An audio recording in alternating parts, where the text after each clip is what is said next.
भगवान की जय। बोलो श्री गणेश भगवान की जय। खाटू श्याम बाबे की हरे के सहारे की जय। मंद मंद वायु चल रही थी। मृगों के झुंड शांत भाव से बैठे थे और मित्रवान दया से भरी हुई आनंदमयी मनोहारिणी दृष्टि से पृथ्वी पर मानो अमर छिड़क रहा था। इस रूप में देखकर देव शर्मा का मन प्रसन्न हो गया। वे उत्सुक होकर बड़ी विनय के साथ मित्रवान के पास गए। मित्रवान ने भी अपने मस्तक को किंचित नवाकर देव शर्मा का सत्कार किया। तदनंतर विद्वान देव शर्मा अनन्य चित्त से मित्रवान के समीप गए और जब उसके ध्यान का समय समाप्त हो गया, उस समय उन्होंने अपने मन की बात पूछी। महाभाग, मैं आत्मा का ज्ञान प्राप्त करना चाहता हूँ।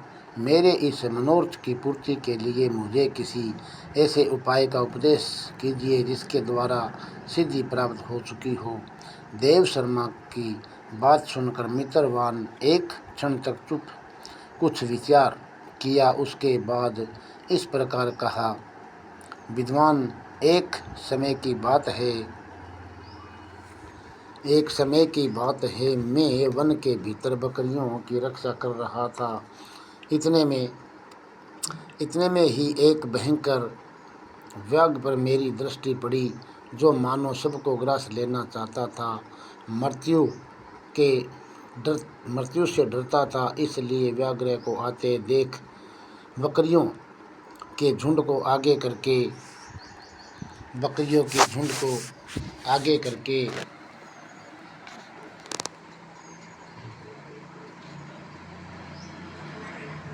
वहां से भाग चला। किंतु एक बकरी तुरंत ही सारा भय छोड़कर नदी के किनारे उस बाघ के पास बेरोक टोक चली गई।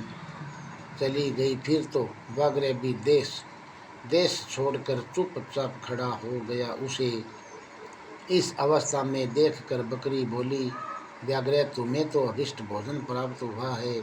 मेरी शरीर से मांस निकालकर प्रेम पूर्वक